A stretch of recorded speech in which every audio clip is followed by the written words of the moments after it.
What's going on, everybody? Welcome to another episode of Squad Creators Podcast with Allan Wade, man, aka Adubb Productions, man. What's good, Man, everybody? Oh, it's your boy Mike. He's the other half of Squad Creative Podcast. Before we hop into this, You guys are watching the Squad Creators Podcast. If you haven't subscribed, make sure you subscribe. My guys are doing some big things, good things. They're bringing you guys a lot of information, and you subscribing don't cost you nothing. So get it done. It's been your boy Stan Banks with T-shirt Sasu. Peace. you already said, get it done. I like that. period. What's going on, man? I'm gonna jump into it. I want to ask. So it's only right because T-shirt Side Hustle was just on the screen, but so you're part of this Made the Hustle conference, man. I just want to know, like, what do you think? What was your motivation to want to be a part of that? And two, what do you think it's going to do for the industry? Well, I think it's important because first and foremost, it's important because nothing like this has been done in the industry. Normally, when you go to conferences and events like this, it's for the vendors primarily, so that the vendors can showcase their newest equipment and things that they have to offer. But I'm gonna give a shout out to Stan Banks, obviously, because he's the one that put together the whole thing. So I can't take credit, and he invited me to be part on the panel and to speak and stuff. So shout out to Stan Banks for that. Yeah, it's something different. It's never been done. It's actually for the people that are attending, as opposed to for the companies that are showcasing their equipment. Right. So I think it's something that's never been done. It's kind of like a reverse conference, in a way that the people that are attending the conference are going to get significantly more out of it because it's for them, so that they leave with skills, with the skills that they want in the industry, right? As opposed to going and saying, "Oh, that machine was nice. This machine was nice. This machine was nice. I saw it work, but I don't know how to work it," right? So we're going to have the machines there, right? And we're going to give you some hands-on training and talk to you exclusively about how we got to the point that we're at, and so that you can have a better insight, and you can go home with some tools in your arsenal to move forward in your career. See, that's dope. So what will you be teaching? The embroidery, I would assume. I'm going to do some embroidery, do some detailed embroidery talk. I'm going to do some I might do some light DTG talk, and we'll talk about just the industry in general, and how I got to the point where I am. Oh yeah, you got that Rico over there. How's that treating you, man? The Rico is cool. It's over there doing his cycle right now, spitting out some ink. They're killing ink, but I like the machine. I like all the DTGs. I think it definitely has its place in the industry. And but regardless of what anybody thinks, like, screen printing is never going to be dead. Screen printing is the bomb, and nothing beats screen printing. But the RI1000 is the closest you're gonna. Well, not the RI1000. DTG in general is the closest that you're gonna get to it, in my opinion. Some people might have different opinions because I know there's some diehard DTF people out there. So Yeah. It's a quiet machine. I don't even hear it cycling. You said it's over there cleaning. Yeah, it just went off. But I'll tell you what, it really doesn't matter what method you use, whether you use DTF, DTG, screen printed transfers, Supercolor, whatever. It doesn't matter as long as you in the game and you are getting what you want accomplished, and you're meeting your customers' needs, and you're getting some extra money in your pocket, because that's what this is all about. This is all about making situations better for each other, right? So that's what I do this for. And pardon me if I'm looking off to the side. I just want everybody to know that my computer's over there. This is my camera right here, so I have to look in here to talk to you guys, but I'm looking over here at everybody else. So sorry. Before we continue, the dates for that is June 25th and the 26th. Yeah, it's been rescheduled. I actually have to look and make sure myself to make sure I don't give out the wrong dates. But for those timing in, this is the Made to Hustle event. You can sign up at made2hustle.live or live.net. Let me type that in the chat real fast so people can. Oh, well, this is it. Yeah, somebody type that in the chat. Made2hustle.live on IG. Type that in the chat. Somebody, whoever has the information. Made 2 hustle.live. That's where you register and get your tickets. And seating is limited, so you guys want to make sure you register early. You're not going to want to miss this because this is something that's like I said, it's never been done before, and we really need everybody to support so that we can keep on pushing it and it can get bigger and bigger each year. And don't forget, this is for you. It's for the people so that you guys can leave with the tools that you need to and the things that you want to know. If you're interested in screen printing, if you've never screen printed before, you might want to show up because you can learn more about screen printing. You can do some hands-on training, DTG, embroidery, and as things progress, we'll unravel like intricately about exactly what you're going to learn. But yeah, it's definitely something that you're not going to want to miss.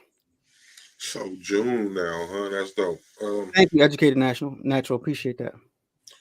So a while back, man, you was looking at the DTF. And so what made your decision to get DTG instead of DTF? Okay. So DTF, I couldn't understand the concept, and I mean I get it now, but I couldn't understand the concept of converting a printer in. Anytime you deal with something that's converted, it's not meant to do that. So there's going to be complications, and not only is it not meant to do that, but you're going to run into technical problems, and only you don't have any resources to say, hey, how do I fix this or how do I fix that? Like I remember a couple people I've watched their YouTube channel, and when DTF first started really taking off like that, they were converting their printers and they had just problems after problems after problems until they finally got it. I can't deal with that, right? Yeah. I don't want to deal with that. I didn't want to deal with that. So I'm just like, just give me, and another thing is like, I want to do something. I like to do things that like a little, just like, I want to do something a little bit, a step above that. Right. So, Yeah. But I mean, don't get me wrong. These DTGs are expensive, but you guys that follow me on YouTube Adubb Productions, by the way, know 100% that I'm a bargain shopper. And I got my 16.5. I think they're brand new. I got my $16,000 machine for $4,500. I love got a great deal on Facebook Marketplace from somebody who I guess he fell on bad times or whatever, but I lucked up. So yeah, that's a steal right there, man. Yeah, I probably wouldn't have got it if I didn't got that deal, to be honest with you. Mm-hmm. You know what I mean? But when you got such a good deal like that, it's like I got to take a risk, and that was a huge risk for for $4,500. That's a big risk, but I'm like that's a risk I'm willing to take. I'm a content creator. Mm-hmm. I want to play with the gear, right? So you got to take risks in any industry. So have you recouped that? Definitely. Yeah. So how many shirts you print in an hour? That's a loaded question, man. That's a loaded question. Because I'll tell you why it's a loaded question. Because you asked me how many shirts in general. We talking about left chest, we talking about front and back, we talking about full front. Like full print, full front. I'd say for a DTG printer, obviously you have to pre-treat the shirts. So are we talking about just the printer itself? Or are we talking about the whole pre-treat process? The whole process? Yeah. Let's say the whole process start to finish, you can get a shirt done in like 8 minutes. From start to finish in 8 minutes. And let me address everybody listening first, because people are gonna 8 minutes. Oh my god, that's a long time. It's not. Let's be realistic here. Let's be realistic, and let me break it down for everybody watching. Oh man, you gotta do all that and do all this 8 minutes. How long does it take you to make a vinyl shirt? You have to get on your computer, create the design, right? You have to cut the vinyl, you have to weed the vinyl, then you have to press the vinyl. And God forbid you got different colors, because you have to repeat that process again. So fun time.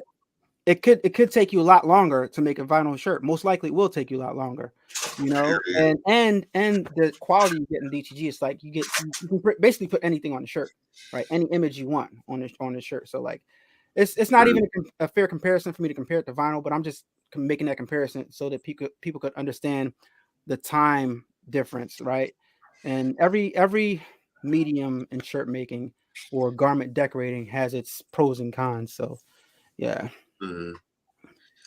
So that's pretty dope, man. I've been watching the work you doing with it over there. Appreciate that.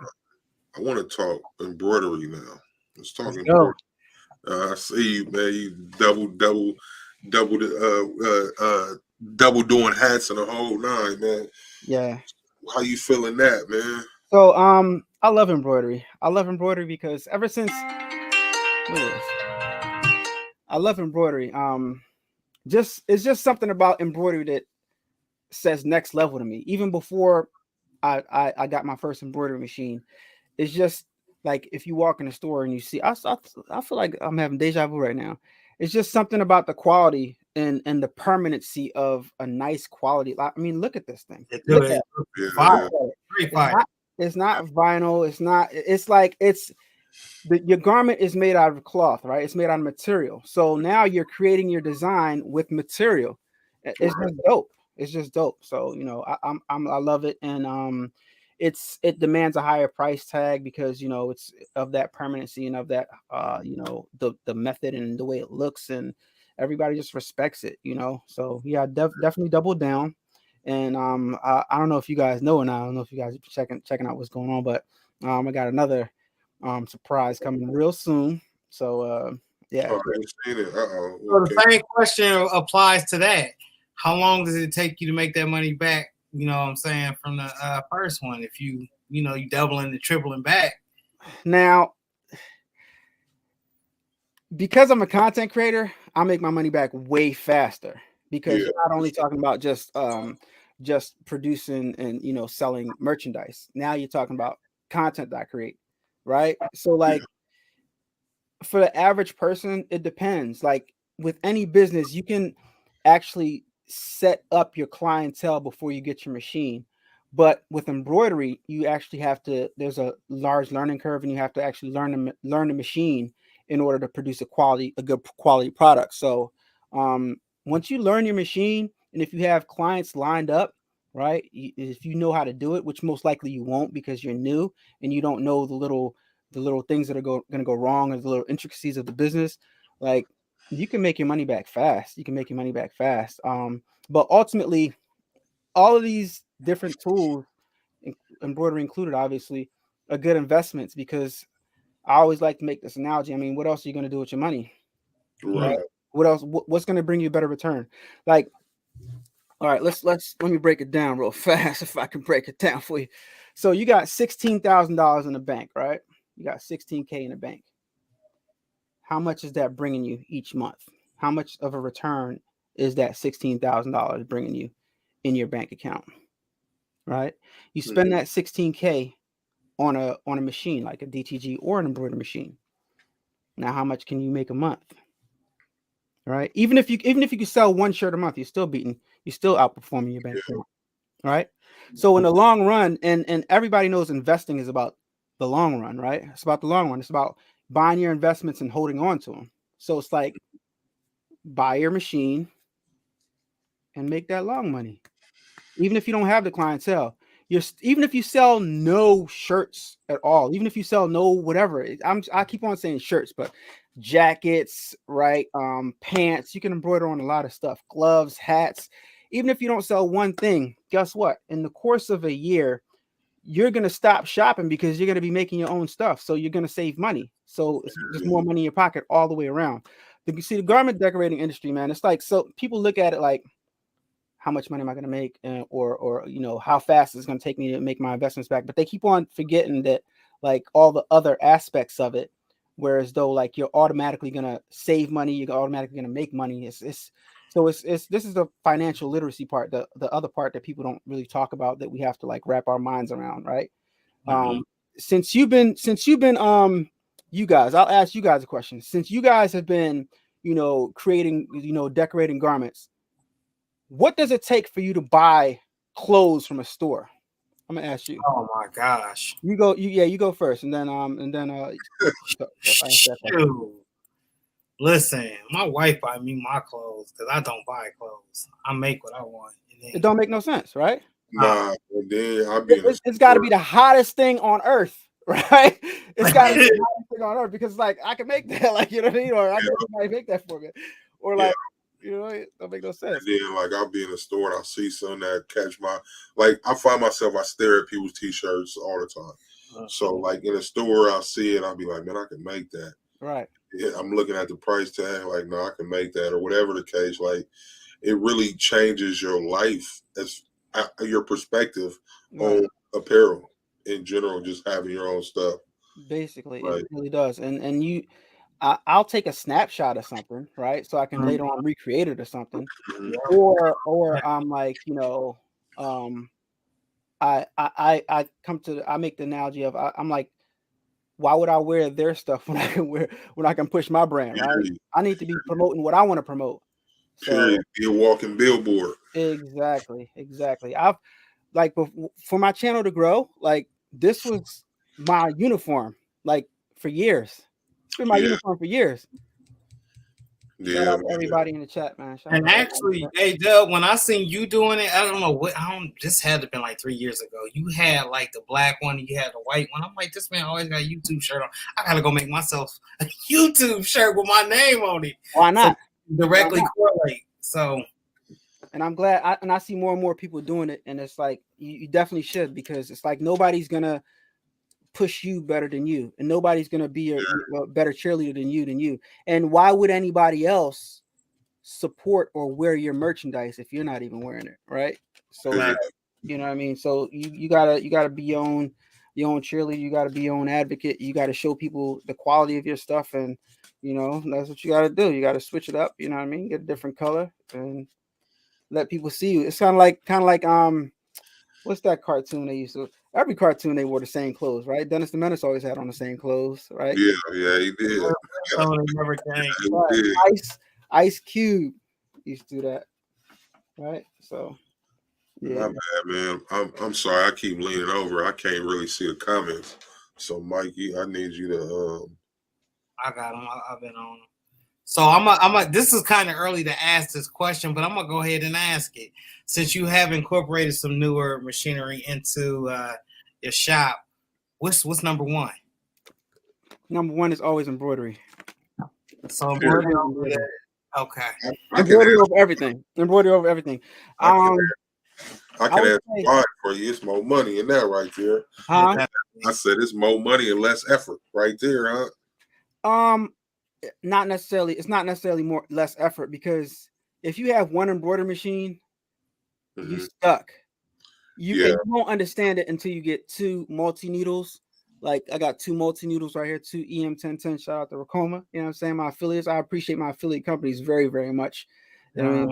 But yeah, like you won't understand it. I didn't understand it until I got my second machine, and I like ran one design on both machines and saw how fast I got everything done. Right. Versus okay, this person wants 12 front left chest, right? And you got one machine and you waiting, you got the other one waiting over there to the side to take it off, put it on. Now when you got two going on, much less you got people with like 8 heads. Shout out to y'all know what I'm talking about. Joe. Shout out to Joe. He just got his 8 head, right? Yeah. So you know, you can knock stuff out, and when you get to that level, now you can really start offering your services to like stores and stuff like that. You know, once you learn the machine and you're able to produce good quality products, now you can go to, you know, any one of you guys, me, or anybody else that wants stuff made, and hey, you can push out that product. Because let's face it, the biggest hurdle we have is the fact that we don't have that much time in a day. So it's like if you can buy a piece of equipment that helps you maximize your time, then you know that makes a difference in your business. You can make a lot more money. You know what I mean? So the other day, I seen you drop the video and you said you almost did some vinyl. What's the instance where you would even use vinyl now? Look at how they coming from my neck, y'all. They come from my neck. What they talking about? What they talking about? No, I'm talking about y'all. I'm talking about my vinyl. Oh, yeah, I know you love vinyl. Listen. All right, so this vinyl is kind of like screen printing. But at the end of the day, no matter what I say, no matter what anybody else says, you can't talk crap about vinyl. Like you can't. Like vinyl is undeniable because vinyl is everybody's opportunity is vinyl. Like, right? So you can get in the game, you can start making your stuff. Vinyl's still dope, regardless of if I don't use it as much. You got flock vinyl, you got 3D puff, you got brick vinyl, you got glow in the dark vinyl, you got all these different types of vinyl, and like you're only limited as your creativity. And you can do a whole bunch of stuff with vinyl. It's just that after a while, like the weeding, especially the weeding, when you want to do intricate designs and you want to, you know what I mean, it's just difficult. And then, like I said, every method has its limitations. Vinyl, you can't get unless now we're sublimating onto vinyl, right? But everything has its limitations, and sometimes you just don't want to deal with that. And then you got the customers that like just, I don't want vinyl. You know what I mean? Some people just don't want vinyl because it's that entry level type of thing. So, but at the same time, people still you can still make good money with vinyl. Don't get it twisted. People making a killing with vinyl, especially on Etsy, right? You got the right design. Some people don't care. Some people just want a dope shirt. And what I always used to tell people about vinyl, right? That's different from every other medium, with the exception of sublimation. Sublimation is the bomb. But and vinyl, right? Unlike DTG, unlike DTF, right? If you wash your shirt like a certain amount of times and then the vinyl starts coming up, you could actually put it right back under the press it back down. If that piece of vinyl is still there, it looks just like day one. It looks just like it's brand new. As long as you didn't lose a letter, if it's still there and just flapping down a little bit, you can put a little cloth right over top of it, iron on it, good as new, right? Yep. So shout out to vinyl, man. You can't, like, each of these methods got their pros and their cons. So it's like, I mean, what get in when you fit in. Keep all your gear too. When you elevate and when you move up, keep all your old stuff. Period. Hey, Doug, we was all at the Impressions Expo together, and we keep bringing this up because I ask a lot of folks, how important is it to have the Impression Expo, and then with the Made to Hustle, also, like, those are two critical things. Could you please explain why though?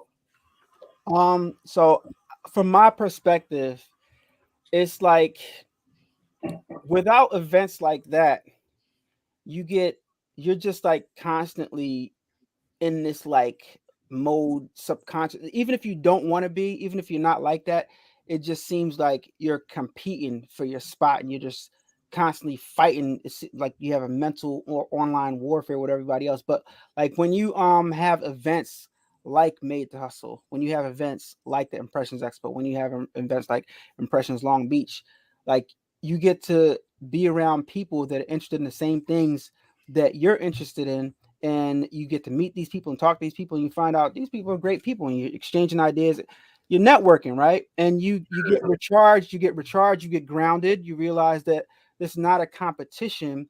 Everybody's out, trying to help each other and try to, get ideas from each other and, and work together and network and communicate with each other and find out, oh, okay, yeah, take my information. Let's do this. Let's do that. So it's more of a networking thing and a mental reset and a mental recharge so that you can get back into the thing that you're passionate about. Because if you're just constantly working and you don't expose yourself to these expos and these conventions, it can get draining. Like, I've seen a couple people, and I've done it myself. Like after a while, you just need some time off. You just need to just like fall back. And you guys, I'm sure you guys can attest to that. It's like, it's a mental strain. Just consistently staying on top of things and running a business and part of business now, period, no matter what you're doing, is maintaining an online presence. And this is something that I have a problem with, except for YouTube. I'm like, I'm feeding what the platform that I started on and that's helping just nourishing my business the most. And sometimes I might slack on Instagram or slack on TikTok or whatever other platform. But it's just listen to everything I'm talking about. It's a mental strain, right? Because you're trying You know, you're trying to grow your your audience. You're trying to upload fresh content. You got a video that you just edited on YouTube. You got to chop up some clips so you can put it on Instagram, or you know what I mean. You got to make a new Instagram, keep it fresh. It's just a mental strain, and sometimes it's not a healthy thing to do. So like as you start growing, you realize that you're only gonna grow but so much unless you get a team, and everybody needs a team. So I highly advise people to consider that, and it's something I'm working on right now.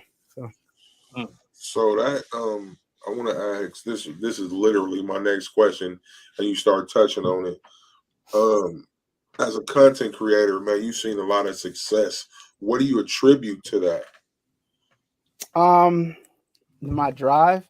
I attribute my drive and my consistency to the success, and a lot of it is I attribute that to my audience also. But like if you are producing quality content and it's like you're offering value and you're really genuinely trying to help people and trying to solve their problems, then you're gonna grow. But overall, like you gotta have it, and some people don't have it, right? Some people are not dedicated enough to they're not built for it, right? Because you got to be consistent, and you have to be creative, and you have to be innovative, and you have to want it, right? And you have to enjoy it. I think the most important thing is you enjoy it, you're gonna do it, right? Because this is something I was gonna do anyway. This is something I was doing before I made a living out of it. This is something I would do before I was doing before I made $1 out of it. You know, I always had a camera in the phone. So when I found out, when I started getting my first little YouTube money, I'm like, oh my gosh, this is great. I get to make money. I can do this and make money. Yeah. So yeah. What mistakes have you made as a content creator, man, that you can share with us? Mistakes never stop. I made like I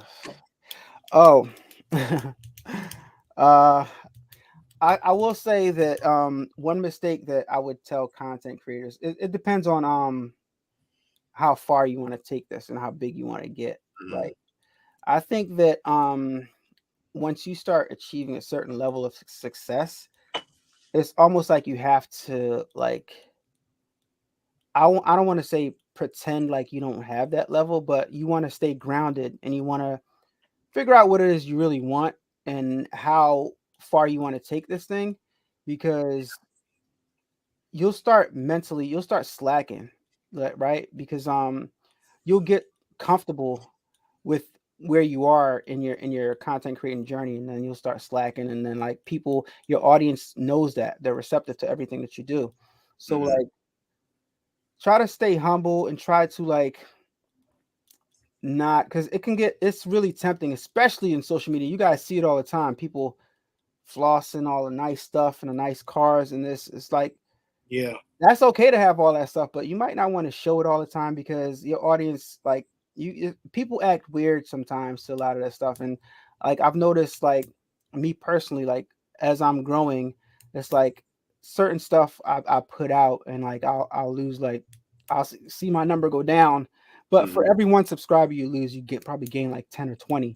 So like it doesn't make a difference, but I like to see everybody along in my journey, because I'm not doing this to like stunt or anything like that. I'm trying to motivate people as well as educate people, as well as help people see that it is possible, because I got stuff, my lows and my highs all over my channel, and people will come on and they'll see this machine, they'll see that machine, they'll see that machine, and they're like, oh my god, but they don't know that, like, you know what I mean, they won't take the time and look back and see when I was driving Uber, right, and see when I made the video when I lost my high paying job. They don't look back and see all that stuff. They don't look back and see when I was in the bedroom, with one camera, and when I first unboxed my Silhouette Cameo, when I didn't have anything, when I didn't have any when I was at like a couple hundred subscribers before. Look, I was monetized before YouTube made the rule that you had to have 1,000 subscribers, 4,000 watch time hours, right? And right when they made that rule, I had just passed the 1,000 subscriber mark. So it's like I was able to keep my my YouTube revenue coming in. So it's like they don't see all of that, right? They don't go and consider like take a good look at the channel and realize like, yo, this dude's really made over 1,000 videos, right? Think about that. Over 1,000 videos. And like my videos, if you go on my channel, YouTube Adubb Productions, by the way, guys, subscribe. If you go on my channel, look at my videos. My videos aren't exactly, they're not 2 minutes, 3 minutes. Like my videos are consistently 10 minutes or more, right? Mm-hmm. There was a long stretch where I was making like 30 and 20-minute videos, right? But I had to purposely shorten my videos because people want to see what they want to see. They want you to get to the point real fast because that's the direction social media is headed. So I try to make my videos like 10 to 12 minutes. Most of the time I fail, because it's still my art form. It's still something that I want to put in what I want to put in, and I want to show and say and talk the way I want to talk. So, at the end of the day, you still have to do it for you as well as other people. So, I got a question from the comment section. Sunny Creations.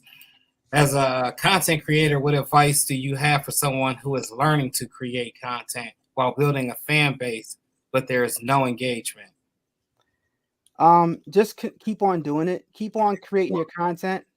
And make sure you're showing the growth in the process, right? Make sure you're being true to your audience, even though you don't have any engagement yet. Keep on.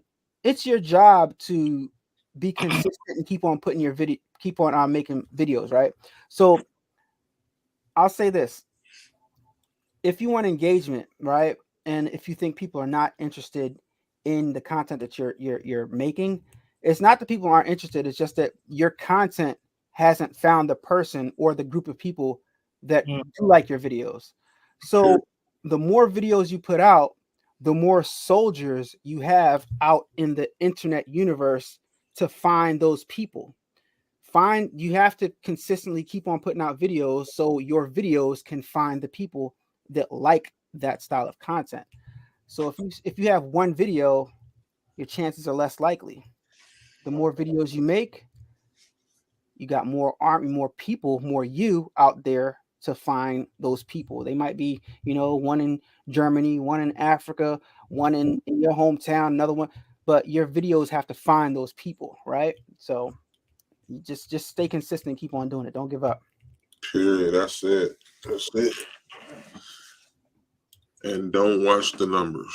Don't watch the numbers. Don't get caught up in the numbers, because if you get caught up in numbers, you're just gonna quit, because it takes a while. It takes a while. And then you got to get on algorithms graces. So. Yeah. And a lot of people, like even people see it.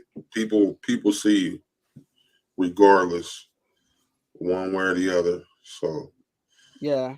And another thing, you have to keep on making videos if you want to get better, because a lot of the times new content creators will be like, I'm not comfortable talking to a camera in the room by myself with nobody around, like I'm talking to myself. And that's a weird thing, because like when I first started, I was the same way. Like you point a camera to yourself, nobody's around, and you're just talking to the camera. Like it's weird. If you think about it, like I know everybody went through that. It's the weirdest thing ever. But like, you got to get good at it. You're gonna mess up. You're gonna like miss something. You're gonna not be perfect. You're gonna, press stop and re-record over and over and over again. It's not gonna be right at first, but if you don't consistently do it, it'll never get right. Right. So you gotta, it's some of those things where you just gotta keep on practicing. So I'm gonna tell you a story. This just happened to me like 3 days ago, 4 days ago. I was recording a video for the heat transfer warehouse garment decoration contest. All right. And I have my main camera, I had it going, and then I just had another camera that was in vertical to shoot, just to cut up clips for YouTube, but it's at a different angle. And I get through the video, I get done, I put it in Premiere Pro to get ready to edit it. And my main camera, everything from the whole pressing of the product, I didn't press record. I've done that. So I missed the whole process. Like, I've done everything from forgot to press record on a camera when I'm shooting with one camera, right? Yeah. I've done like your microphone ran out of battery. I've done all types of stuff, man. Like something's wrong with the memory card. It's been all types of. I look at it like that's just that's part of the how bad do you want it, right? Yeah. How bad do you want it? Are you gonna get mad and just be like, I ain't doing that, forget it. I'll just shoot another different one tomorrow, or are you gonna re-record that video? Re-record it. How better bad re-record that mug. I'm trying to. If you're a content creator, you're gonna re-record the video, right? You're gonna re-record it and get the parts that you need. If you're really creative, you'll figure it out and you'll just do those parts that you missed, right? But that comes with practice and knowing what you need, right? But yeah, man, like that's I think we all do that, especially when you're doing multi-camera shoots. That's easy to do because now you got 2 cameras to worry about, right? You gotta boom, hit record on, but you're gonna forget. Like, especially if you're doing multiple takes, it's easy to forget. Yeah. Yeah, man. It's like, I mean, it's like this stuff, this whole video creation, and it's like you were talking about the algorithm, man. You got to figure out it gets down. It's so technical. Like you want to figure out the right time of day to get your audience to engage and all that stuff. And I don't even do that anymore. That's how lazy I've got with it, and it's kind of bad. But I'm still consistent, but I used to like, you want to post in the morning or and I post when the video's done. Hey, don't do that, guys. Don't do that. Am I screaming loud, or do I sound extremely loud? Feedback. You clicking your pen. I ain't clicking nothing. So it's a pen click. It was. It's probably just your highs, like. Yeah. It's your highs, but you sound all right to me. I don't know. Yeah. I see what it is. You a little tinny, like you going in and out, like you on a bad mic or something. I don't know. Operation macaroni. No, it's not a Mac because I'm on a Mac too. No, don't do that. Oh, you're on a Mac. He's on a macaroni. Oh, okay. It's different. In the you know what it sound like though? You know what it sound like, Mikey T's? It sound like you talking on your iPhone headphone. Dang. That's what it sounds like. You know what? I'm gonna try. Yeah, you're good though, Mike. It's nothing that you good, bro. You good. You gotta get a little Yeti, man. Get a Yeti. You know what I'm saying? Yeti, get at me. Come on now. How about that? Come on now. Yeti, Mike. So Sonny had another creation. Sonny had another creation. Sonny Creations had another question. When creating content, are you recording the entire process and then snipping and building from there? Yes. Generally. That's what it's about. Knock them out. Like I like to capture things in ways that like the audience really gets to see intricately, like exactly what you're doing, because you can make a general video and just show yourself doing something, but the little nuances of that thing is what you really want to capture in order to deliver a good quality video to your audience, because that's what they need to see. If they don't see the the way you're moving your hand or get those close-up shots, then they're not really gonna be able to replicate what it is that you're doing. And if you're trying to educate somebody, if you're trying to bring somebody some value, then they need to see those little nuances. So yeah, sometimes you might have to do the same thing like 2 different times. You get especially if you only have one camera, you got to get a wide shot of you doing it, and then you might have to pretend like you're doing it again when it's already done, right? In this case, if you're weeding vinyl, like I've done some crazy stuff in some videos, like behind the scenes. Y'all just don't know what goes into content creating behind the scenes. Like y'all don't get it. Like fake content creators, they just you get one shot. That's it. Yeah. But go look at my videos. Go look at my videos and see how many cuts and different angles and stuff like that. Yeah, so you see all them little chop ups is because something went wrong, or you said something wrong, or it didn't go with the whatever. Not necessarily. That's not what I'm saying. Is like you got to get your B-roll. You got to get your right, true. Like you got to edit, like, and that's truly editing. That's like when you say something, show it. Today we're gonna make this shirt, and I'm talking to you right now. Today we're gonna make this shirt. Well, after you say that line and you're done with that line, cut your camera off. True. Go take 5 seconds to that shirt. So when you're editing, true. Today we're gonna make this shirt. Show a picture of the shirt. Cut to the picture of the shirt, and then now this turned into editing class. Dropping free game. Y'all better be writing this down. These free gems, but we've been on for over 30 minutes, y'all. I know it seemed like a 5-minute conversation. I got to run an ad from our sponsors. I'm actually going to do it live. Vinyl Supply Unlimited. Y'all head over to Vinyl Supply Unlimited today, right now. Use Squad Creatives 10 at the checkout. Get 10% off your entire order. He sells all types of glitters, the iridescent, the chunky, ultra fine. He also has molds and resins. Also sublimation blanks. Head on over to Vinyl Supply Unlimited today and use the code Squad Creatives 10 at the checkout. Spend $50 and get free shipping. Hey. So, Educated Natural, witnessing so many crafters exhibiting all these expensive machines, what's the secret to affording them? Please address the financial aspect. Good question. The secret to affording these machines is reinvesting back into your business. It's just that simple. If you're consistently reinvesting back into your business, like I can sit here and I can explain to you in dollars and cents how it works, but to be honest with you, like it's like I think a problem that two problems people have. People like will make a little bit of money and then they'll spend it, right? As opposed to investing in their business. But making money in this industry is just like the stock market. It's just like it's like compound interest, right? If you consistently invest back into your business, you spend the money that you're making and invest it back into your business, more money will start appearing out of it feels like it's magic, right? Because it feels like it's magic, and next thing you know, you got a pile of money. You don't know how the hell you got that pile of money. I'm just being real.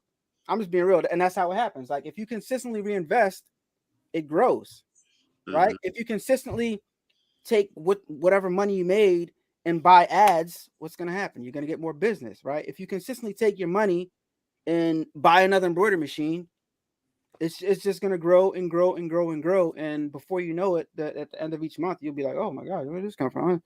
I don't even know how I got this money, right? And when you get another machine, you get more requests, and then you got to tell less people.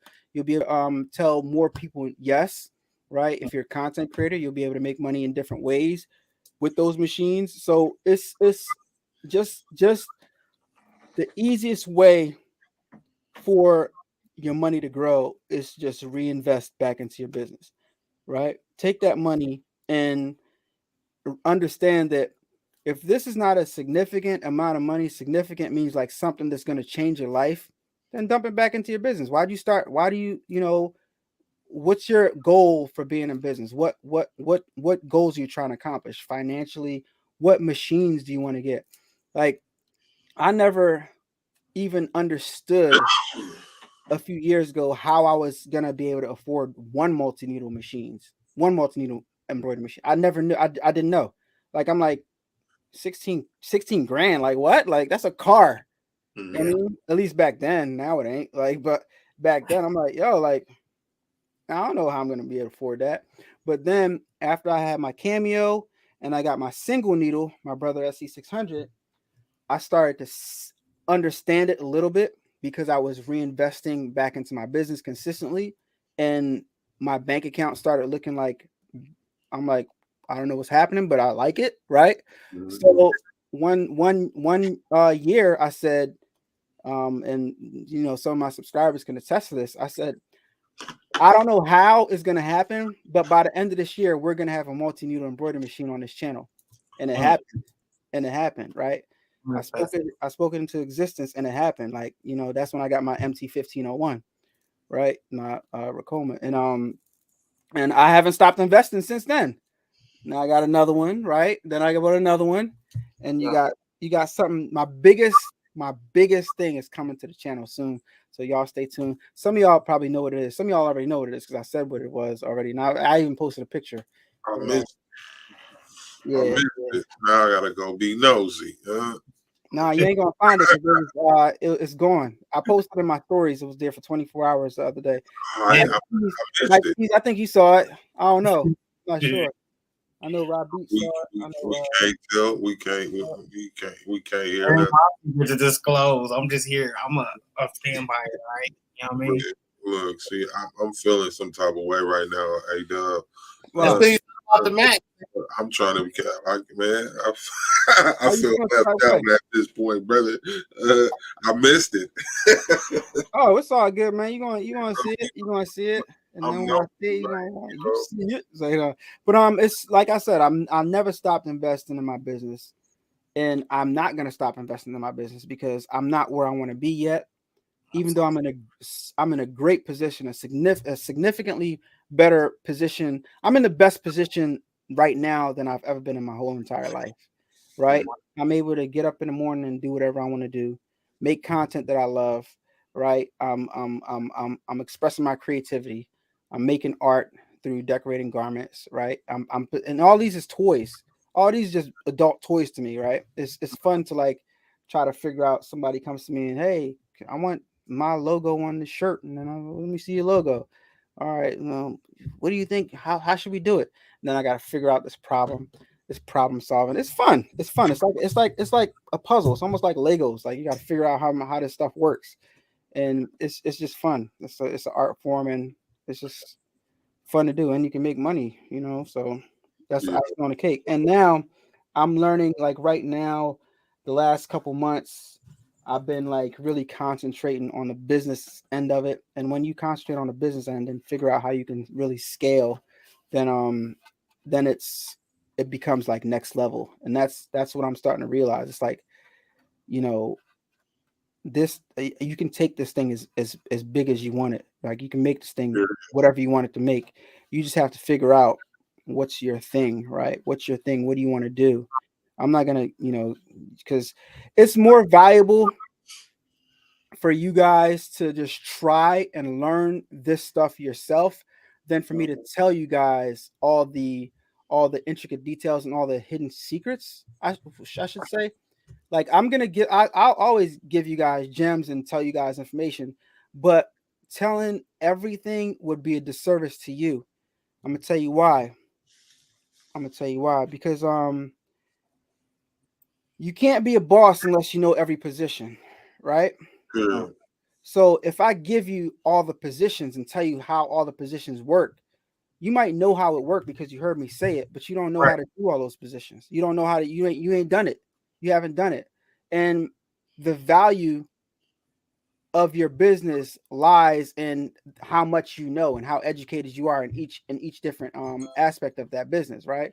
So if you know each aspect of your business, then you can teach somebody else that business, right? And you can monetize that teaching.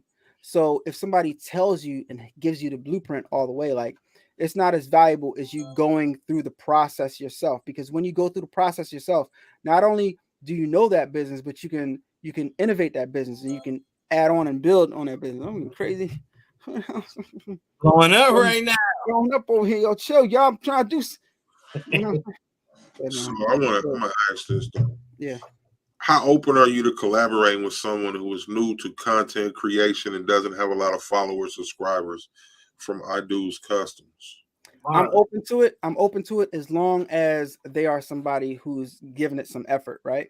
If you're somebody, and I've said this before, if you're somebody, it doesn't matter if you knew how many subscribers you have, but if you're giving it effort and I see you're posting quality stuff and and you're trying, then yeah, I'll collaborate with people, and I have collaborated with people, right? Just look at Fidel. Fidel, he still don't got no subscribers, right? But like, he's the reason why I like people like Fidel is he's so open to give people the secrets of the industry that other people are not willing to give, right? And that's valuable because you have certain people like a Fidel who has been in the industry so long, and he does screen printing, by the way, guys.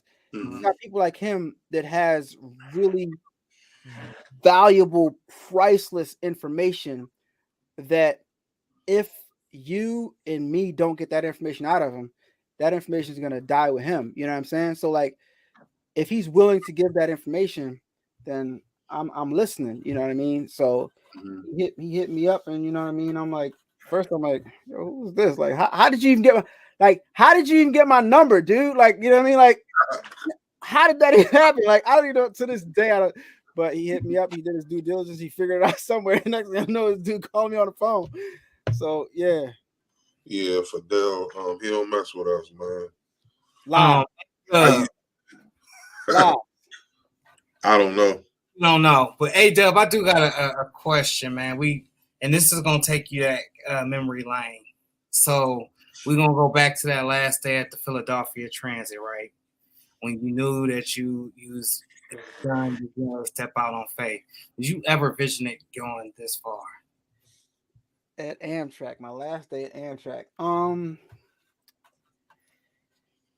Yes, I did, because it was already happening, and that was the reason why I was able to leave, because I wasn't about to leave this job that I was at for over 20 years if I didn't know like that I was going to be solid.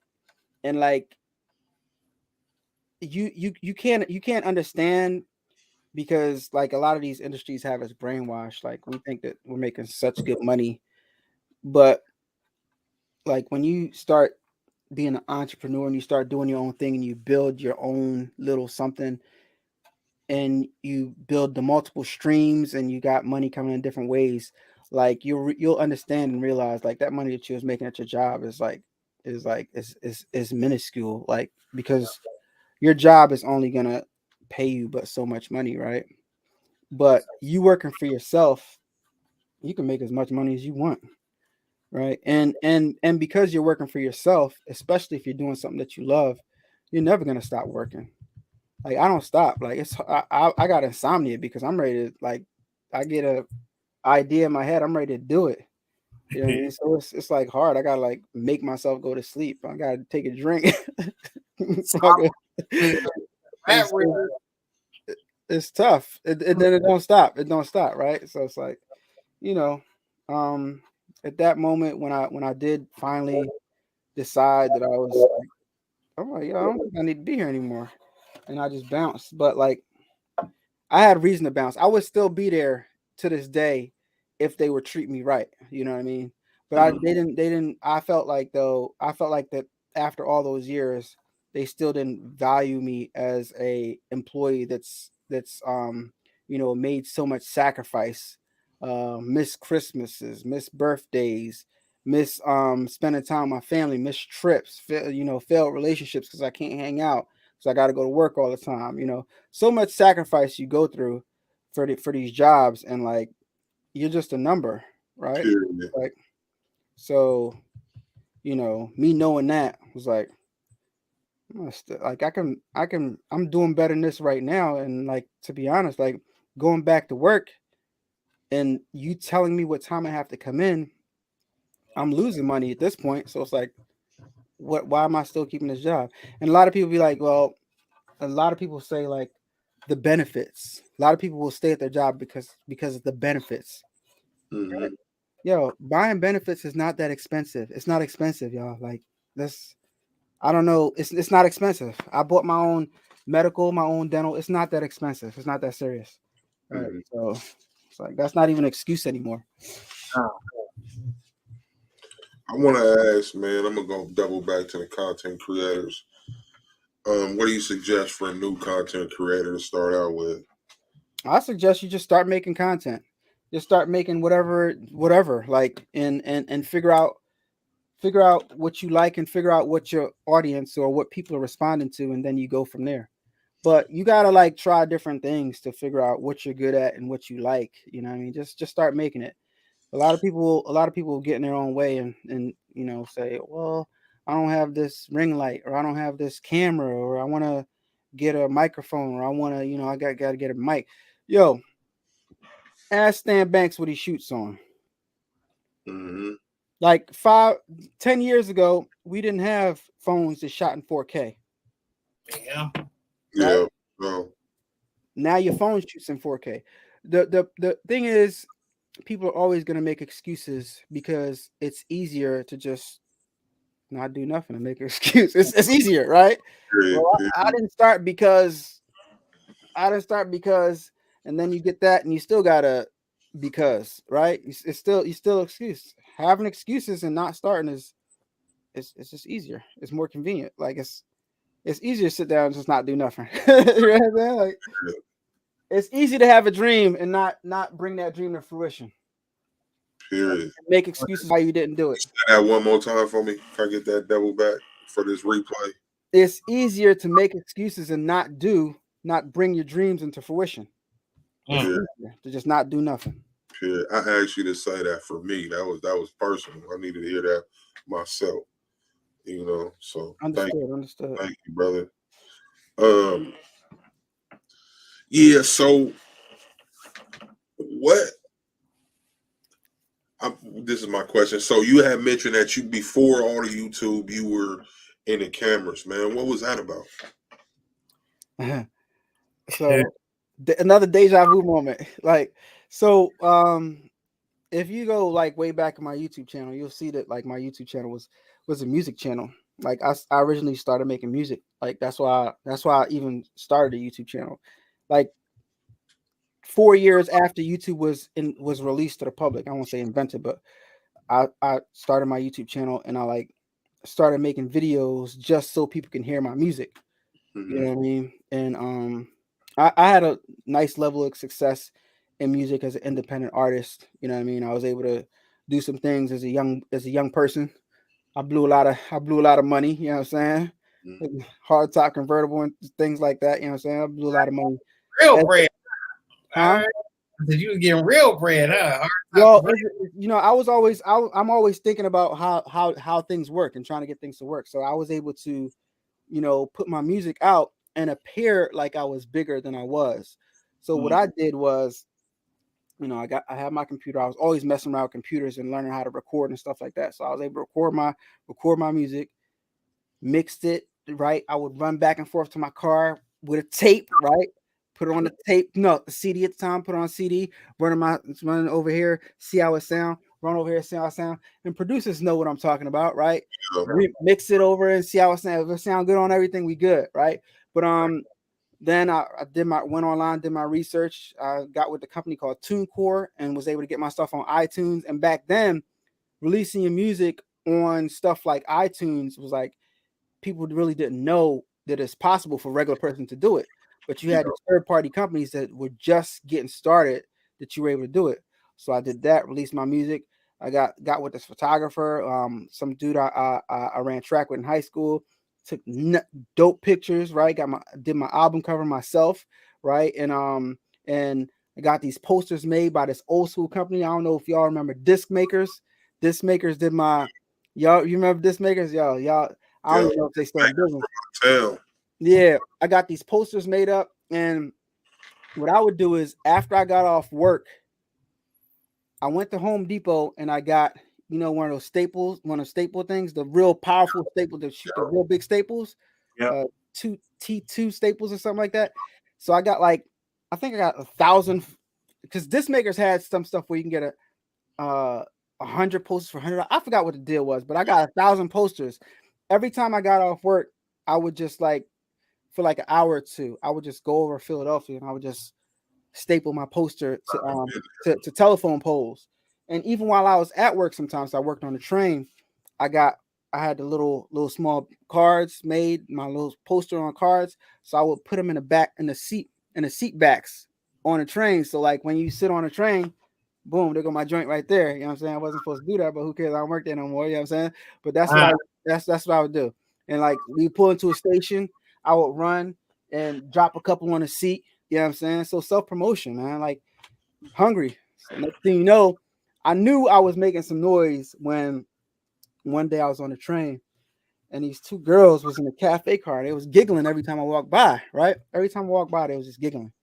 And after I did my rounds collecting my tickets or whatever, I came back and I'm like, what are y'all, I want to laugh too. What are y'all laughing at? Yeah. They pulled up their phone and showed me my album and started singing one of my songs word for word. No. I was like, Damn. That's a good feeling. That's a good feeling, right? Man, you talking about? I was like, wow, this is like, yeah. But I made a nice amount of money. Young boy, I was, you know what I mean, bought my, you know what I mean, bought some chains, bought a, you know what I mean, nothing like they be getting now, but like, you know, y'all can go back and see the pictures. Y'all see the white SL in the YouTube videos. You know what I'm saying?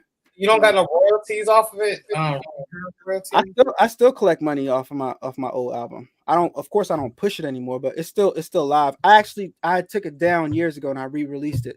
So it's on YouTube. I mean, it's on iTunes and it's on Spotify. As a matter of fact, I'm a verified Spotify artist. I got my little you know, artist star and all that, you know what I mean? So whatever that means, it don't mean nothing, but like, you know what I'm saying? Yeah, but it's on Spotify. Adubb Productions, rocking with the best. Adubb, rocking with the best. That's where the name came from. You know what I mean? That's so. And I got tons of music that's never been released, and probably never will. But you know, maybe I'll put something out one day. Maybe I won't. You know. Drop it on, man. Come on, drop it. Hey, man. You know, that was my passion. So it's like, you know, I mean, I did it, and I'm not that no more. I'm a few years older than young Adubb. You know what I'm saying? I can't be gyrating in the video. No, man, I gotta make some new stuff, some age appropriate stuff. I'm not gonna be playing myself. Nah, you ain't doing that. See, I have a similar background for music. Like that was my passion. I used to do music independently, like you said, with the staplers, man, getting out, putting flyers on every telephone pole. Oh yeah.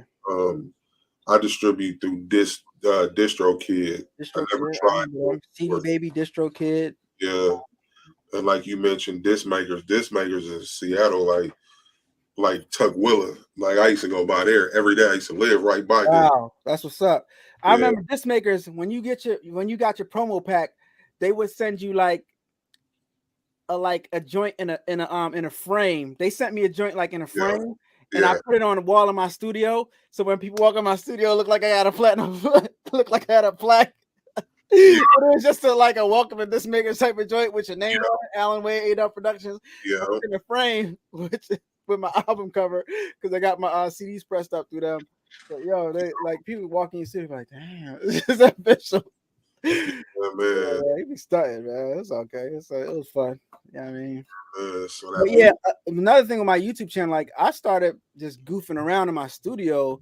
We did this little show called In the Booth, and like I would just bring different artists in my studio, and we would just like goof around and make and record all the mistakes and laugh and stuff like that. And that show was actually good. I only put out like 3 or 4 episodes, but like I wish I would have took that a little more seriously because that was before Big Tigger. That was before all that. That's before everybody was doing anything like that. But at least I think. I don't know. But good times. Yeah. So how did that music background play a part in the Adubb we see today? I think it all ties into what I said earlier. Whereas though I have a lot of background and different industries like music and videography. My degree is in digital film and video production. Like I grabbed a camera so I can start making videos by myself, a little handheld, back when you had the little small tapes in the camera, and I was shoot my little videos, my little music videos, and all that comes into play now because it helps me as a content creator. Like I don't put the amount of effort that I could into like a lot of my content, but like if you see certain videos, you'll see my quality versus like look at this live right now. Mm-hmm. Look at my picture. Mm-hmm. That's clean. Right. So you know what I mean? Listen to my audio.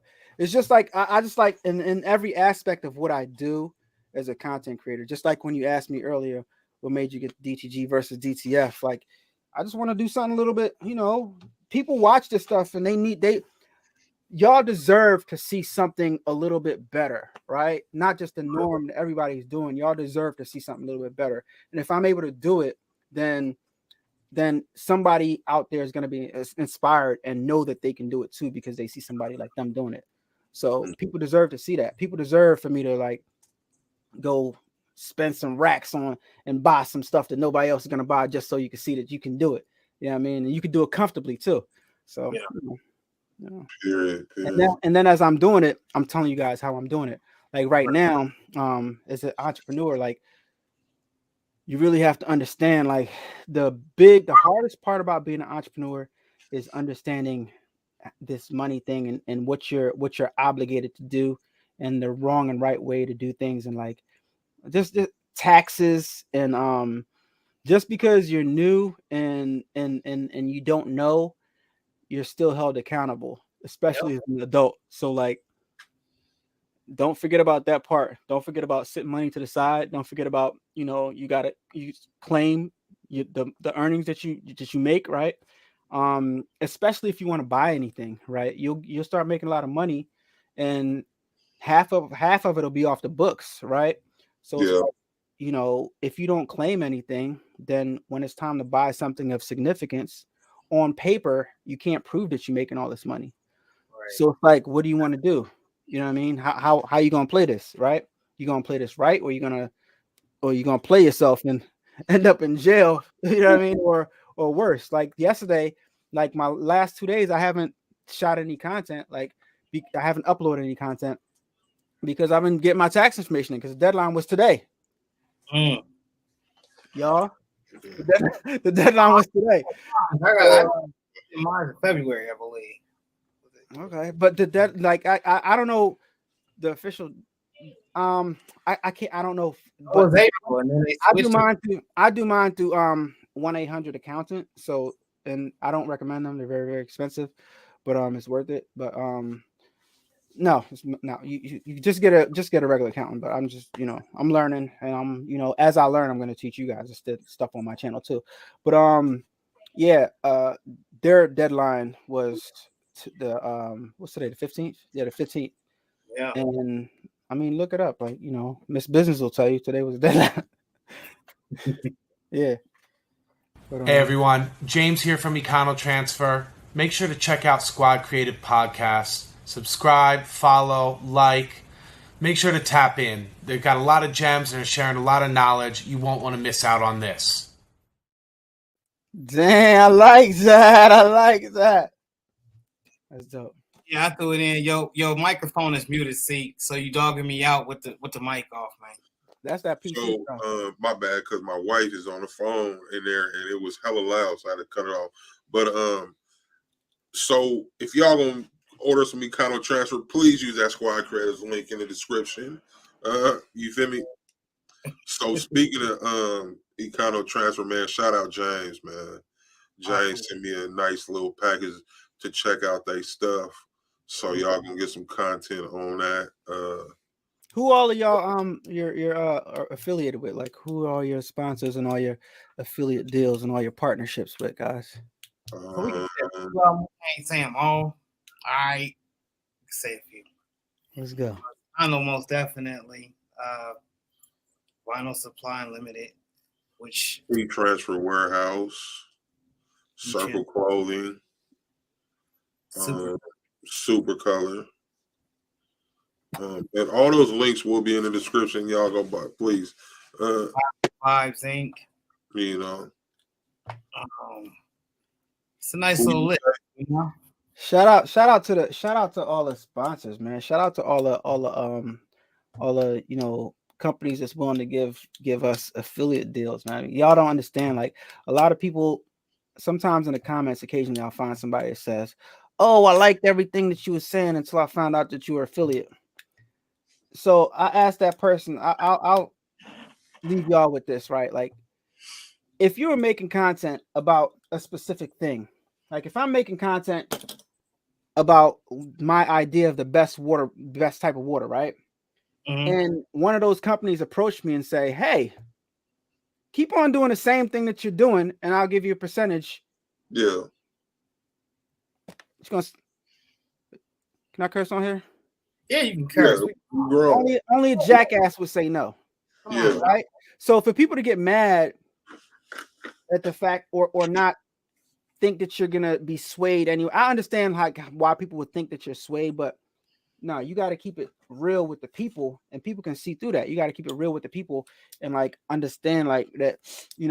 This is how This is how we're able to bring you more content. This is how I'm able to buy another machine, right? Because that's another stream of income, right? So it's like use the affiliate links. Use the affiliate links because you're not going to pay any extra money.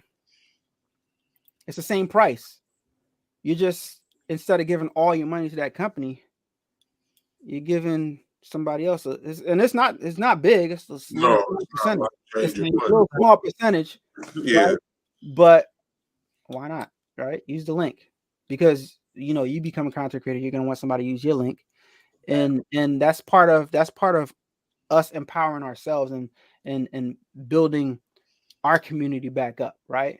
The teacher community, whatever community you want to associate this with, it's part of keeping the money in our pockets so we can be able to bring you guys more gems and be able to educate you guys more. So use those links, guys. Use those links straight up for real.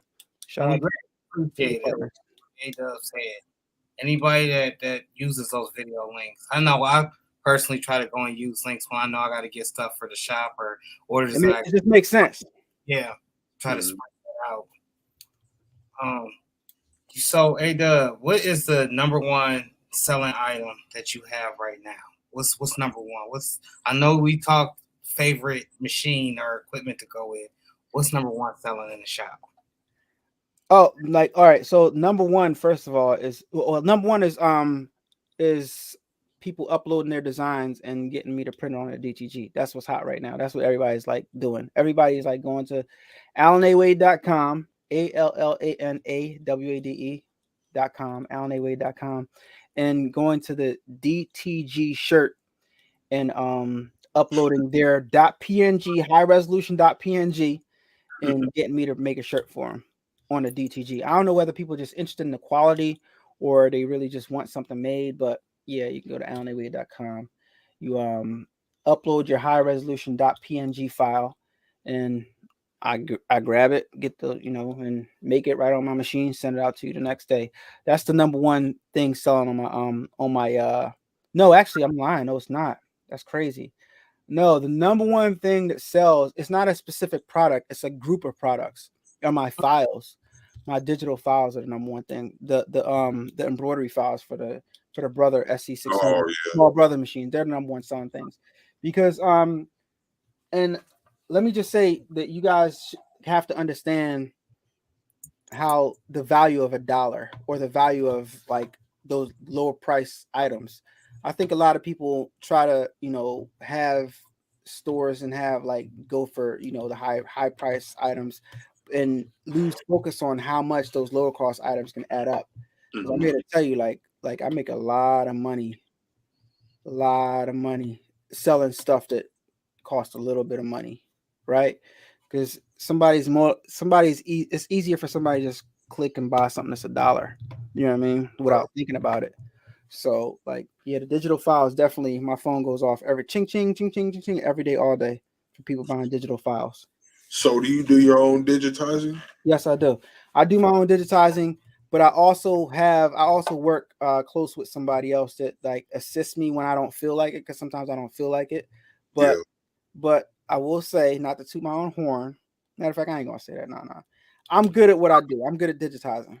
Like the majority of the stuff that you see, I digitize this. The majority of stuff that you see, I digitize myself. I digitize my little black bear.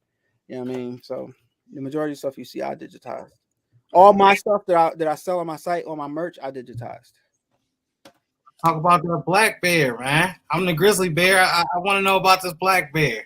The black bear, I don't have like, oh yeah, I got a few black bears over there, but I can't get to it right now. But yeah, y'all go check out that black bear, man. I got summertime stuff coming up soon. So right now I got the blue shirts. You can get that on adubbproductions.com. You can also get that on.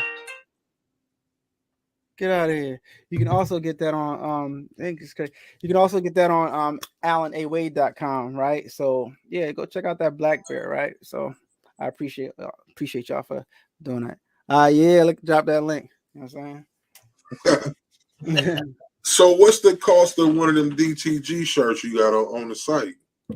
Y'all can go check it out. You want to know? Go check it out. allanawade.com. Go check it out. I said Make sure y'all tap in immediately. And Allan A. Adubb is a all platform.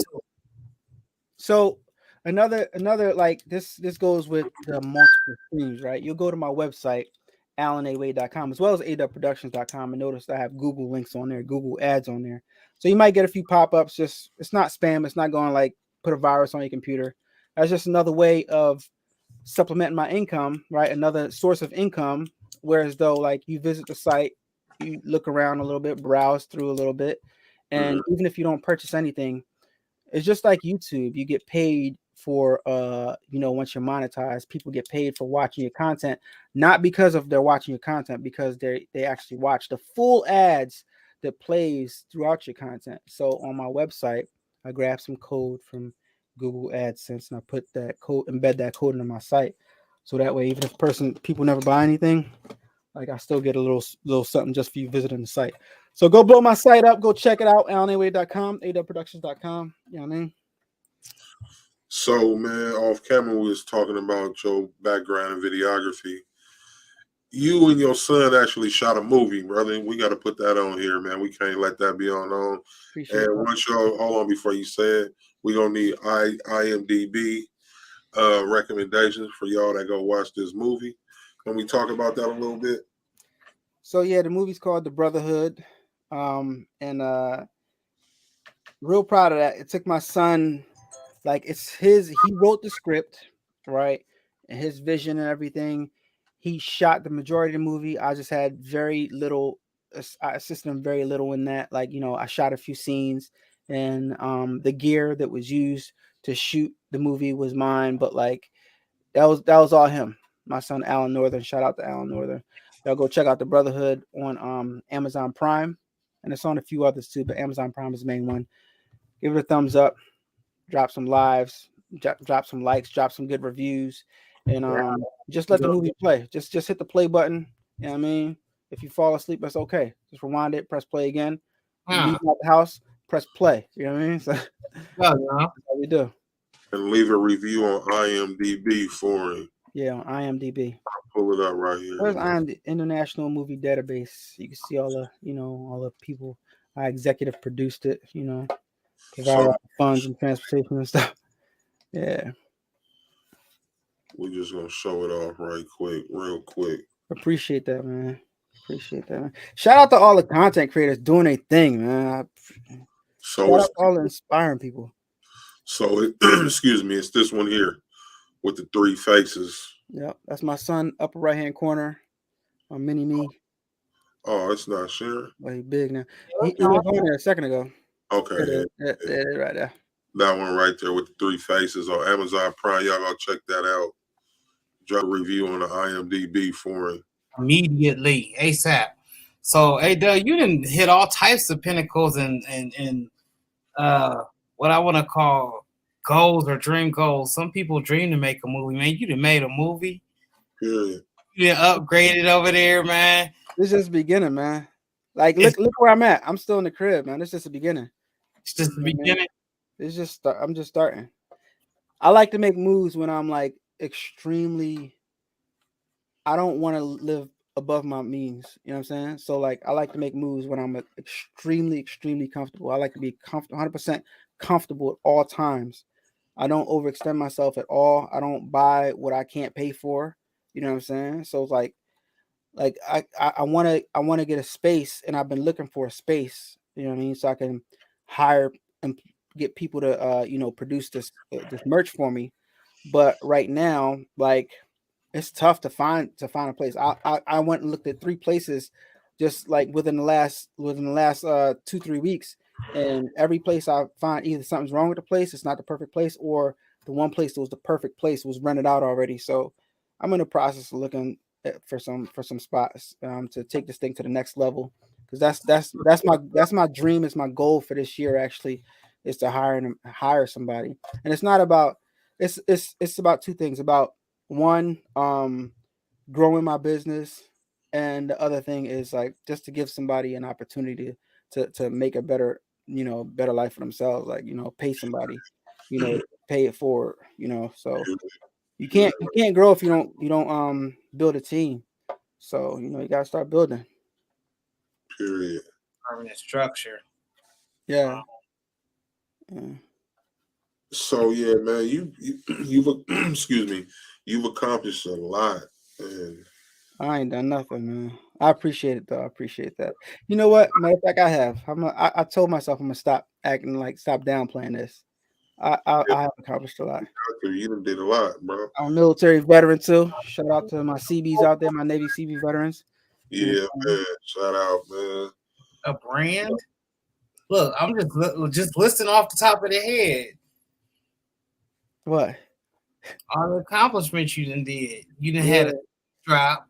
It then went global. When it went viral. You about to re-drop it again. It's about to go re-viral again. And you say you about to hit 100 million on YouTube subscribers. 100,000 uploading. Yeah. I get there. 100,000 subscribers. It's right around the corner, though. Yeah. Hey, you've uploaded 1,000 videos, you said? I got over 1,000 videos uploaded on my channel. Like, I can't even imagine Mike T's is on pace for that by the end of the year. That's what's up. That's what's up. Yeah, he gonna do that. I feel like I haven't done like a lot of videos. I'm just now getting back into YouTube after like a year or so, and 365 days in a year. There you go. You got to upload every day for how many? 3, like 6, 9, about 3 years. Every day consistently. So it's going to take you. If you're non-consistent, it's going to take you 5, 6, 7 years. If you're not consistent, if you're not doing it every day, if you're doing like, every couple days, it's going to take you 3, 5, couple years to do that. What I want to ask you, Adubb, is how is your editing? Like, because you drop videos consistently. Like, I got 5 videos. I got to bust down to edit, right?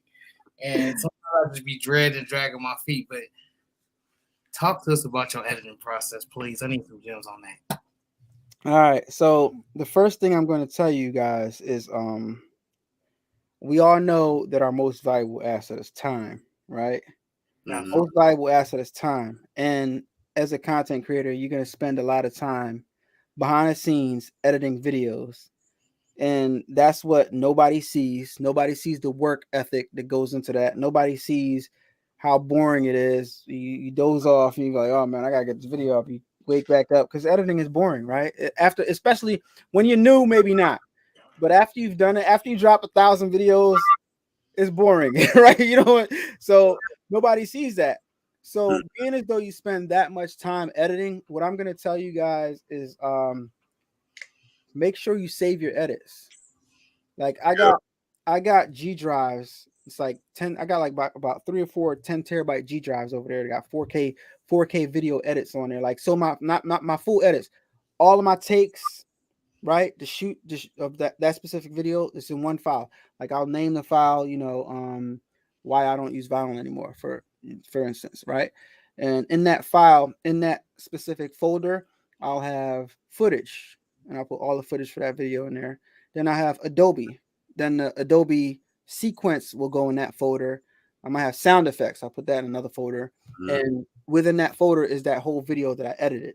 So your value is the content, right? Just like if you were a music producer, your value is your masters, right? The masters is that recording of that song. Right. Your masters as a content creator is your content, right? So if only thing you have is the videos that you uploaded to YouTube and you don't, and then you erased to make room on your computer for something else, that's your time. You just spent a couple hours, editing a video, and you didn't save that. You spent hours of your life editing that video. You need to save that, because that's valuable. You just spent hours of your life doing that. And one day Coca-Cola might approach you, right? Somebody might approach you. They're like, yo, I like that video. Remember the one you did with the, when you did that thing, and you did that, you know what I mean? Like, you got that? Oh no, I don't got that. Yeah. You blew it, right? You blew it. I got the raw footage, even the movie. I got all the scenes, all the footage that I don't use. I got everything. And I just keep on, that's my time. That's my money. You know what I mean? That's my contract. YouTube goes down, right? Your platform goes down. What you going to do? Start from zero? Right. All my videos. I have all of them. The raw footage, the edited footage, the takes I didn't use, the sounds, all of that. I got all of it. So I would advise people to understand what's valuable. Right? Yeah. So you said you use Premiere Pro, huh? I use Premiere Pro to edit. Yeah. Yeah, man. Best thing smoking. Yeah. I got slow transition effects for Premiere Pro. I use software for years because I used to think I wanted to be a music video dude. So I've invested a lot in that software. Remember back when it wasn't subscription based and you had to pay like $5,000 to get the Adobe Creative Suites? Yeah. I had it. Oh, really? Yeah. I paid that $5,000. I had it. Mm-hmm. Wow. That's what I said. I've been investing for years. Yo, like people that know me closely, like even my old house, like people that know me closely, you'll go through my house, you be like, what don't you have? I got camera cranes, I got drones, I got steady cams, I got lenses, I got different cameras, I got GoPros, I got all types. Like this is not something that's like, this is not Mickey Mouse. Like I got a lot of we can shoot a whole movie right here. I got it's equipment in here that's like cost as much money as one of those multi-heads that I don't even use. You know what I'm saying? I got the Rome, you know what I mean? Let me stop because but I just say that to say that I've been investing in my business consistently for pretty much my whole life. You know what I'm saying? Because like even back when I was just doing music, like you got to buy your audio interface. You got to buy a microphone. Back when I had no money, I went out and bought a $600 microphone. Mm-hmm. You know what I mean? Like, and I'm in the music store, like talking to the dude. I'm like, as a kid, like, why do I need the $600 microphone? And the music dude is telling me, help me understand. You know what I mean? And I'm like, and then what sold me is Chris Brown was new at the time when it was the blue mic. He was like, "This the microphone, Chris Brown." Oh, the Yeti. I'm like, so the blue Yeti. No, is it called a Yeti? It's a blue. It's a blue bottle. I still got it. It's right over there. As a matter of fact, I got it set up for my little podcast area that I don't do. You know what I mean? Like, I got podcast mixers, USB mixers. Go ahead. What happened? And I'm still investing stuff. The podcast, you had spoke to us about that the first time. Briefly, I think. Yeah, about that. Ain't nothing to talk about. Like it's still there. I still have the equipment. I still get plays, which is crazy. I still make income off of that podcast, and I only have like maybe like 12 episodes. Explain how like you just talking about off of YouTube, or do you actually have it somewhere else like Spotify? Yeah. So you have different platforms, just like I spoke earlier about platforms like TuneCore, but there's different platforms that you can. It's really, really simple. Like it's like I use Anchor, and Anchor distributes your podcast for you. So like you just literally just upload and you can make a podcast any type of way. You can make it through your phone, right? You can, because the phone has recording apps, or you can get intricate if you have a Mac.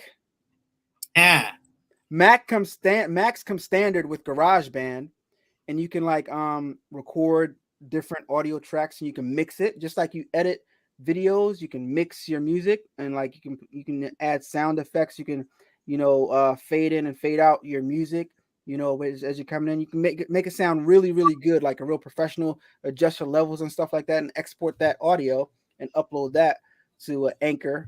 And you do your Anchor drop, right? Anchor has a pre-recorded drop that everybody can do, promoting Anchor, and that they'll insert that into your podcast. And as people listen to your podcast and hear that drop, you get money from that. I have Anchor, man, and I just haven't uploaded the audio. I haven't taught myself how to use it. I've put it in my phone a couple months ago. Yeah, it's nothing to teach. It's really plug and play. Like you upload some album art for your podcast. You type in a brief paragraph what it's about. You record that little the little thing, the little spiel that Anchor tells you to record to advertise for them, and then you just start uploading your podcast. And every time you upload a podcast, it's the same concept as YouTube, the same concept as Instagram, same concept. Leave a little description, title that episode, done. It's really simple. You know what I mean? Right. Yeah. Hey Dub, every time you come on, man, it's just packed full of gems, man. I appreciate that. You got enough time, like you also said. So you only got 24 hours in a day, man. You came through and dropped some gems on us. I didn't know nothing about no Anchor. I just learned about it, and I'm gonna utilize it fully. We're gonna figure this out. See, I feel like you don't listen to me, Mike. I feel What you like man? you don't listen to me, Mike. I feel like a battered woman right now, man. You don't listen to me.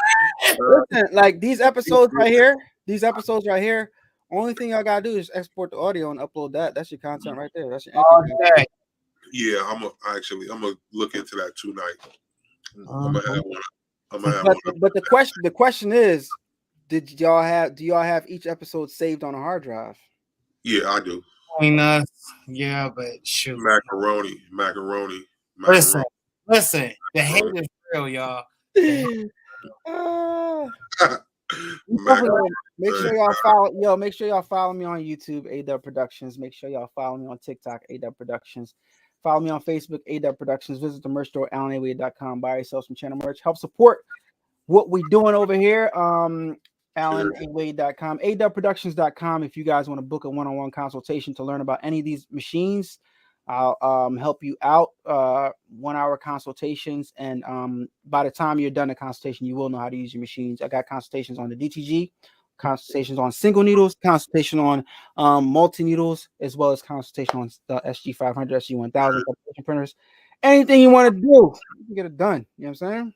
So, hey, y'all drop the gems emoji, please. Drop the gems emoji.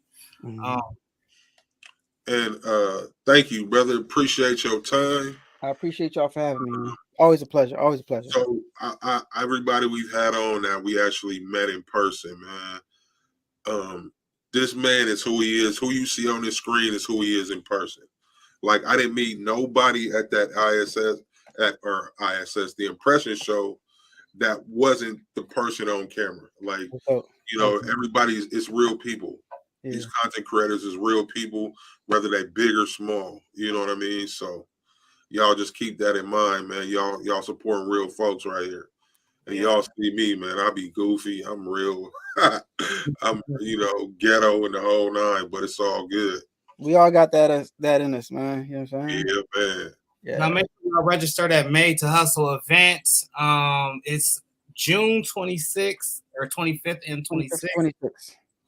Yep. Yeah. Stan Banks, shout out to Rich Khan, Hustle Ninjas, T-shirt side hustle. Stan Banks, you know what I'm saying? Putting that thing together. Stan looks out for the whole community, man. Stan for president. For real though, he really is, man. Right. Stan hold it down for the community. Oh my goodness. We gotta ask you, man. They got a request. Yeah, we gotta ask this. Do you eat chicken thighs or you eat chicken wings? Chicken wings, man. Stop playing. You know what I'm talking about, man. Thighs is cool, but chicken wings. All day. Thighs is cool, chicken wings is more fun. Yeah, man. Chicken wings, bro. Really? Look, don't nobody like weed vinyl, and we don't eat chicken thighs, man. My circle playing in the hate, right? It's ready to come out. Yeah. So who's our next guest, Mike? 755, right? No. Frank, look, this guy right here, man. This guy right here.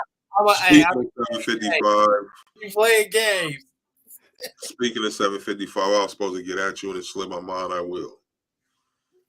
But so we will be back Saturday. I don't even know what today is. What is today? Tuesday. We'll be back Saturday. Appreciate y'all for stopping through. Adubb, appreciate you, brother. Appreciate all y'all out there in the audience. Do me a favor, hit that like button. Share this out for us if you haven't already. Appreciate y'all. See you next time. Peace.